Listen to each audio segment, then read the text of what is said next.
അപ്പോൾ ഇന്ന് അനാട്ടമിയുടെ 3ാമത്തെ ക്ലാസ്സാണ്. അനാട്ടമിയുടെയും ഫിസിയോളജിയുടെയും 3ാമത്തെ ക്ലാസ്സാണ്. അടുത്ത് the 2 components of the nephron are. അപ്പോൾ നെഫ്രോണിലെ 2 കമ്പോണൻസ് ഏതൊക്കെയാണ്? വാസ്കുലർ ആയിട്ടുള്ളൊരു ഭാഗമുണ്ട്, പിന്നെ ട്യൂബ് പോലെയുള്ള പാർട്ടും ഉണ്ട്. അങ്ങനെ 2 പാർട്ടാണ് കിഡ്നിയിലെ നെഫ്രോണിന് ഉള്ളത്. അടുത്ത all of the following are excretory functions of kidney except. അപ്പം കിഡ്നിയുടെ താഴെ കൊടുത്തിരിക്കുന്നതിൽ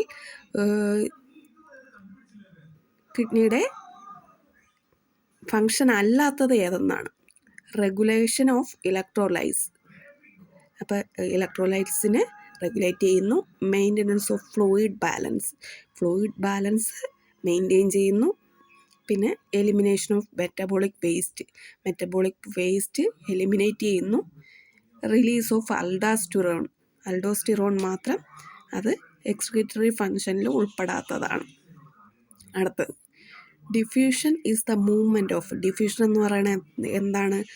solute from area of higher concentration to the area of lower concentration equilibrium is reached. അപ്പോൾ സൊല്യൂട്ട് എന്ന് പറയുന്നത് ഒരു ഫ്ലൂയിഡിൽ അലിഞ്ഞു ചേർന്നിരിക്കുന്നതിനെയാണ് സൊല്യൂട്ട് എന്ന് പറയുന്നത്. അപ്പോൾ ആ സൊല്യൂട്ട് ഏറ്റവും കൂടുതലുള്ള ഭാഗത്തു നിന്ന് ഏറ്റവും കുറച്ച ഭാഗത്തോട്ട് എന്ത് ചെയ്യുന്നു? മൂവ് ചെയ്യുന്നതിനാണ് എന്തോന്ന് പറയുന്നത്? ഡിഫ്യൂഷൻ എന്ന് പറയുന്നത്. അപ്പോൾ ഒരു സൊല്യൂഷനിൽ നിന്ന് വാട്ടർ എന്ന് പറയുന്നതാണ് സോൾവെൻറ്റ്. അപ്പോൾ ആ സോൾവെൻറ്റ് ഹയറിൽ നിന്ന് ലോവറിലോട്ട് പോകുന്നതാണ് ഓസ്മോസിസ്. ഡിഫ്യൂഷൻ എന്ന് പറയുന്നത് അത് എങ്ങനെയാണ്? Both the concentration until equilibrium രണ്ടിടവും ഒരുപോലെ ആകുമ്പോഴത്തേക്ക് അതിൻ്റെ മൂവ്മെൻറ്റ് സ്റ്റോപ്പ് ആവും. അതിനെയാണ് എന്തോന്ന് പറയുന്നത്? ഡിഫ്യൂഷൻ എന്ന് പറയുന്നത്. അപ്പോൾ answer A. Solute from area of high concentration of area of low concentration until equilibrium reached. രണ്ടും ഒരുപോലെ ആകുമ്പോൾ രണ്ടിടത്തും ഒരുപോലത്തെ കോൺസെൻട്രേഷൻ ആകുമ്പോഴത്തേക്ക് അതിൻ്റെ മൂവ്മെൻറ്റ് നിൽക്കും. അതിനാണ് ഡിഫ്യൂഷൻ എന്ന് പറയുന്നത്. അടുത്ത് ADH anti diuretic hormone regulates. അപ്പോൾ ആൻറ്റി ഡയൂററ്റിക് ഹോർമോൺ എന്ന് പറയുന്ന ഹോർമോൺ എന്താണ് റെഗുലേറ്റ് ചെയ്യുന്നത്? Chloride content of the body. Chloride content അല്ല, അത് തെറ്റാണ്. അടുത്ത potassium content of the body, അതും തെറ്റാണ്. പിന്നെ വാട്ടർ കണ്ടൻറ്റ്. അപ്പോൾ ആൻറ്റി ഡയൂററ്റിക് ഹോർമോൺ എന്ന് കേൾക്കുമ്പോഴേ വാട്ടർ കണ്ടൻറ്റ് ഓഫ് ദ ഇത് മെയിൻറ്റെയിൻ ചെയ്യുന്നത് എന്തോന്ന്?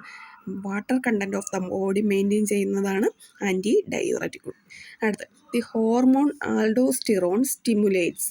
ആൽഡോസ്റ്റിറോൺ എന്ത് ചെയ്യുന്നു? എന്തിനെ സ്റ്റിമുലേറ്റ് ചെയ്യുന്നു? The reabsorption of sodium and excretion of potassium. അപ്പോൾ സോഡിയത്തിൻ്റെ റീഅബ്സോർപ്ഷന് പൊട്ടാസ്യത്തിൻ്റെ എക്സ്ക്രീഷനും സഹായിക്കുന്നതിന് ഹോർമോണാണ് ആൽഡോസ്റ്റിറോൺ.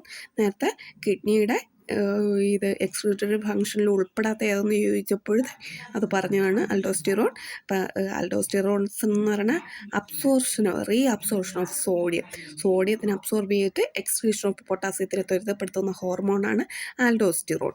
അത് സ്റ്റിമുലേറ്റ് ചെയ്യുന്നു, അതിനെ ത്വരിതപ്പെടുത്തും. അടുത്ത് the hydrogen ions concentration determine the acid base balance of the body. Hydrogen ion concentration is affected the ratio of. അപ്പം hydrogen ion concentration determine. ഇപ്പം hydrogen ion കോൺസെൻട്രേഷനാണ് എന്ത് ചെയ്യുന്ന ശരീരത്തിലെ ആസിഡ് ബേസ് ബാലൻസ് റെഗുലേറ്റ് ചെയ്യുന്നത്. അപ്പോൾ ഈ ഹൈഡ്രജൻ അയോൺ അതിൻ്റെ ratio കൂടുകയാണെങ്കിൽ എന്ത് ചെയ്യും? Carbonic acid to carbonic acid എന്ത് ചെയ്യും? കാർബോണിക് ആസിഡ് ടു ബൈകാർബണേറ്റ് ആയിട്ട് മാറ്റും. അടുത്ത് the kidneys role in calcium and phosphate balances. അപ്പം കിഡ്നിയുടെ റോള് കാൽസ്യം ഫോസ്ഫേറ്റ് ബാലൻസ് ചെയ്യാൻ വേണ്ടിയിട്ട് കിഡ്നിയുടെ പ്രധാനപ്പെട്ട റോൾ എന്ത് ചെയ്യുന്നു? അപ്പം ആക്ടിവേഷൻ ഓഫ് വിറ്റാമിൻ ഡിയെ ത്വരിതപ്പെടുത്തുന്നു. എക്സ്ക്രീഷൻ ഓഫ് ഫോസ്ഫറസിനെ ഇത് എക്സ്ക്രീറ്റ് ചെയ്ത് കളയുന്നു. ഓവറായിട്ടുള്ള ഫോസ്ഫറസിനെ എക്സ്ക്രീറ്റ് ചെയ്തു. പിന്നെ എക്സ്ക്രീഷൻ ഓഫ് കാൽസ്യം വേണമെന്നുണ്ടെങ്കിൽ ആവശ്യത്തിന് വേണമെങ്കിൽ റീഅബ്സോർബ് ചെയ്യും, വേണ്ടാത്തതല്ല എക്സ്ക്രീറ്റ് ചെയ്യും. അത് അപ്പോൾ ഇതെല്ലാം എന്തിൻ്റെ ഫങ്ഷനാണ്? കിഡ്നിയുടെ റോളാണ്.